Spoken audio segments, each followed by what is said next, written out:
X-Factor number 6 follows up on the mysterious possible murder of Siryn at previous issue's end, with surprising twists and connections back to X-Factor comics from the early 2010s. It's a complicated story approach. For an ostensible murder mystery, it's more Friends than Rockford Files, but the final page reveal really grabbed my attention. Today I'll answer: how are gods of the Marvel Universe sneaking into Krakoa? What's this all got to do with the Peter David written era of X-Factor? Why aren't Scarlet Witch's children on Krakoa, at least that we've seen?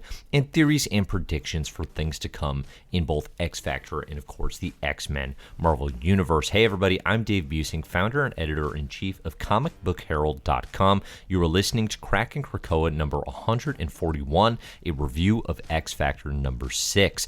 If you like the Comic Book Herald YouTube channel or Krakin Krakoa, please consider liking, subscribing, sharing, and commenting here on the video. It helps me find more comics fans like yourself to check out these videos and continue to grow.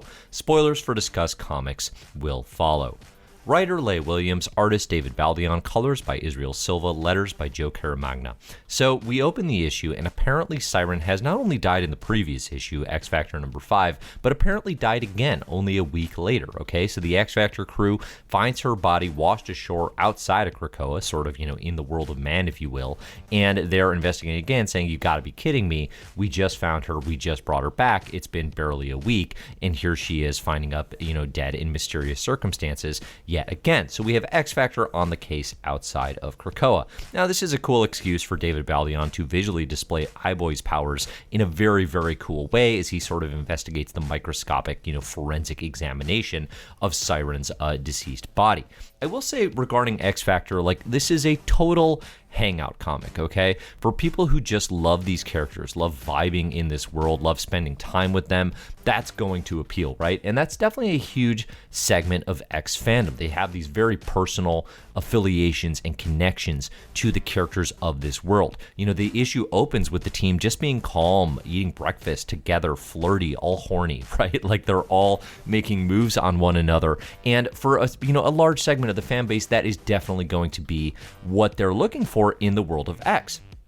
As a fan of this world, I enjoy spending time with these characters, don't get me wrong, but that's rarely enough for me. I don't know. I'm just not the kind of reader who really feels every personality nuance of these characters deeply. It's just not the type of reading that I do. It never has been, really. And Leah Williams' writing is definitely going to appeal more fervently to that kind of fan. Certainly, I'm a fan of the vast amounts of casual queer representation Williams weaves into a single issue, which is far and away the most you see not only in the X-Men universe, but really in Marvel Comics in general. And that is a huge, huge win for Marvel to be moving in that direction with a book that, again, I've said in the past, and I've talked about this regarding X-Factor, is this is, in many ways, it's a book, X-Factor, that is pitched sort of around okay, this is the resurrection unit, right? And this is the sort of the murder mystery and finding, problems with Resurrection book. That's the X-Men big idea hook, but really this is the slice of life book, in so many ways, right? It's a book about these characters and their lives and how they're all hanging out and interacting together. So especially when I put on the hat of actually covering and talking about comics for Krakin Krakoa, I prefer big ideas that mean changes or directions for the X-line. And it doesn't have to be something huge, right? It can be something, we get one here even, that could be very interesting down the road, which is Prodigy wanting to study decomposing mutant bodies on Krakoa. This is an interesting direction, not only for this character in terms of what they're trying to do, but for, potentially for all of Krakoa, right? So as David is studying, okay, what happens with, mutants after they die, right? This is a field of study that has never been done, of course. And it's also okay, they're on Krakoa. He mentions, what if dying in Krakoa affects the decomposition rate? What if David is able to uncover other things regarding the impact Krakoa has on a mutant body, right? What about that psychic energy it's leaching, right? This is an area of study that actually I'd be very invested in because, again, we don't totally fully understand what is the impact that living on Krakoa has on these mutants. Are they changed? Are they altered in some ways? These are interesting questions to be asking, and I look forward to seeing that developed.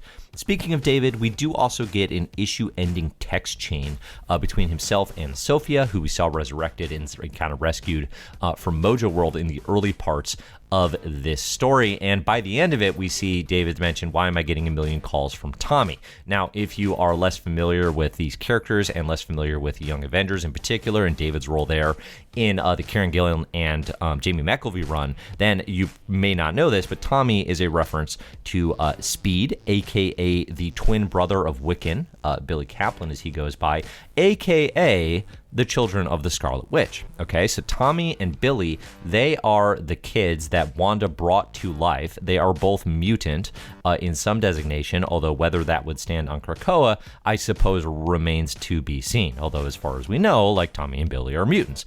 Now they've participated in the Young Avengers, Speed. We don't really know what he's going on with him, other than like he is the Scarlet Witch's kid. He is apparently texting with David, so he's alive and well. And I'd be very interested if he could be allowed on Krakoa. Now, given Wanda's status as the Great Pretender and sort of public enemy number one of Krakoa, would her children, Billy and Speed, be allowed in this new era of X-Men, in this new land for them? That is a really interesting question. So I look forward to seeing Tommy integrated into this book, because I would like to know the standing there, especially as we see, so again, like the cosmic political ramifications of the X-Men, calling Scarlet Witch an enemy as per Sword number 1.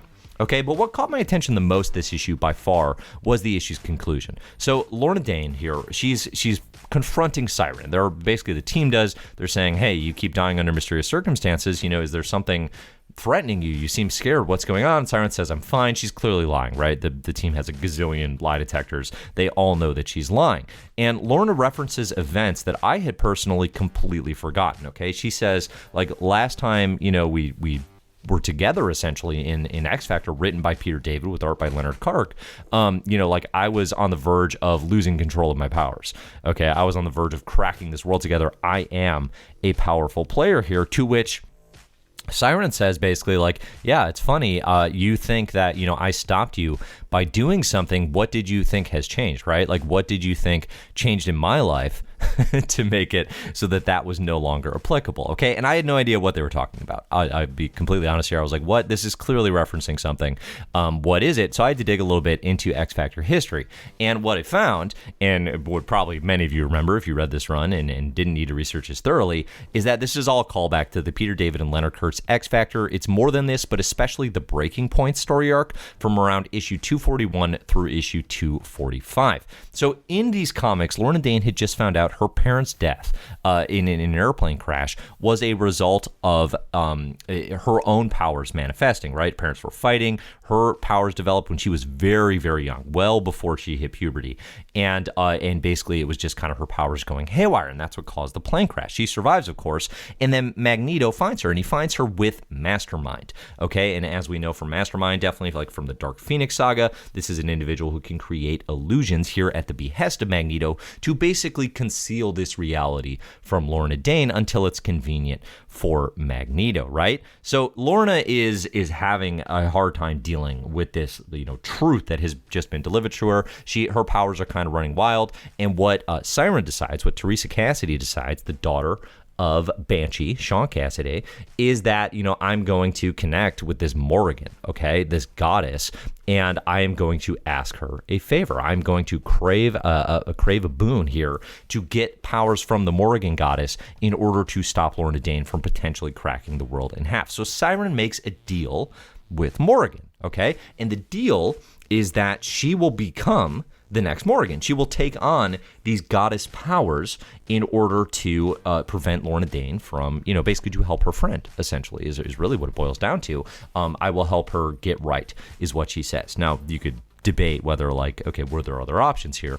But this is what Siryn decides to do, and she makes the deal with Morrigan, who is more than happy to give up the power she's had for 2,000 years. I think this is, like, as a goddesses go, this is kind of a power or a status that can kind of transfer in some ways. So Siryn obtains these powers, okay? And that's the last kind of we saw of Siryn. In the pages of XFactor, as that series concludes, Siryn is very much still the Morrigan goddess. Now, what the heck's a Morrigan? Well, for my money, this is a goddess that I definitely know I've seen portrayed like most vividly in the pages of The Wicked and the Divine, which is a indie comic. It was released by Image, writer Kieran Gillen, artist Jamie McElvey.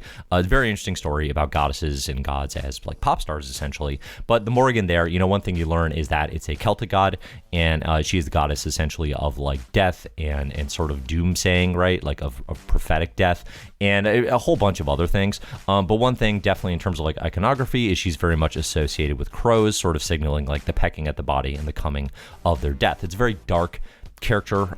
She in Wicked and Divine, like she lives in like basically like you have to go down in the tunnels in the subway, and basically like it's like you're standing on the tracks waiting for the train to come, and then the Morrigan might come and save you. Okay, is the way they often communicate with this goddess character. So that's what's going on with the crows here at the end of X Factor. Okay, Teresa Cassidy is still inhabited by the Morrigan, and given her recent death and resurrection, apparently Morrigan maintained through the resurrection process. This is really interesting to me. It makes me wonder, is Siryn, she's aware that the Morrigan is inside her. Is she, kind of like in a cycle, a suicidal cycle, essentially, of trying to rid herself of this goddess through resurrection? Or is it something, worse, right? Or is it something else where she's like, I need to get to the realm of death for periods of time for the purposes of the Morrigan? I don't know. It's still a mystery, right? But this mystery in terms of like what are these crows, that is definitely telling us that Siryn is still inhabited by the Morrigan goddess. This is really interesting to me, right? I think there are some major implications here, which is to say that like spiritual entities, goddesses, gods, they can sneak into Krakoa through mutants and apparently remain undetected through the entire resurrection process, right? Like Professor X, the team, they're making backups in people's minds. They apparently are not catching or rooting out these influences, which is something that I think we kind of took for granted, with like Jean Grey. The implication is like she is free of the Phoenix Force's influence, right? Things like that. Another implication would be like we seen Amal Farouk now in New Mutants number 14. This would imply the Shadow King entity could very much stay with him through a resurrection process if he's even gone through that. So I don't know. There's a lot of really interesting questions here for me around like, okay, this resurrection process. It's another instance of Krakoan security not being that secure, and basically of being another loophole where threats and entities can make it through that mutants just have not prepared for, because they are, as Iska said in X-Men number 16, children running a child government. They don't really know what they're doing yet. So day one on the read, my take on X Factor number 6 was to just let it lie. Probably not even do a review a la Wolverine number 8. For those of you who've been asking, if I'm extremely uninterested in an issue and don't have a heck of a lot to add, I'm less likely to do a review, especially if I'm on holiday. In the case of Wolverine number 8, which I'll definitely do a Wolverine number, not definitely, but probably do a Wolverine number 9 review, assuming the story gets a little further along and there's more to say. And I've done a little dig into like Maverick. I might do a little history of that character there, for those of you who are really interested. But the more I thought about X Factor number 6, the more there is to unpack in this comic, right? There's a fair amount, and I really appreciate how like deeply connected this is to Marvel continuity, to the Peter David written era of X Factor, which again was like kind of Marvel Now, circa 2012, right? So this is it's an era of continuity that I would not have expected this comic to need to reach back and play with, but it's playing with very specifically. I'm the type of reader who would prefer those classic editorial notes saying like, little asterisk like, hey, for what the heck they're talking about, reference these comics. But I guess that's what I'm here for, or that's what some of you are definitely going to be here for, in terms of like, yeah, read these stories because they explain what the heck is going on with Siryn here, which otherwise is not, which is all mystery. It'd be like, what are those crows? We don't know. They don't really talk about it, but it's definitely, she's still inhabited by the Morrigan, which I find pretty interesting. The Krakoan for the next episode or for the next issue reads Hypnosis Activated. So we also get Siryn's hypnosis powers here. She basically puts Lorna Dane under her spell to do her bidding, to prevent them from realizing that the Morrigan is still on the island. So let me know what you thought. I'm interested in theories. Definitely leave them in the comments below. I would like to know, did this issue work for you? If it did, let me know why. Definitely a lot of you were way bigger fans of X Factor number 5 than I was, so I know that is an audience, and that's cool. But again, like, this is an issue that grew on me the more I explored it and the more I sort of dig into like the implications of what's actually happening here. So thanks everybody for listening. Again, support Support for Comic Book Herald is provided via patreon.com/comicbookherald. Thanks to everybody who has provided support there. I'm Dave. You can find my stuff at comicbookherald.com, at Comic Book Herald online. Look for the best comics ever and My Marvelous Year podcasts for more from me. So thanks everybody for listening, and as always, enjoy the comics.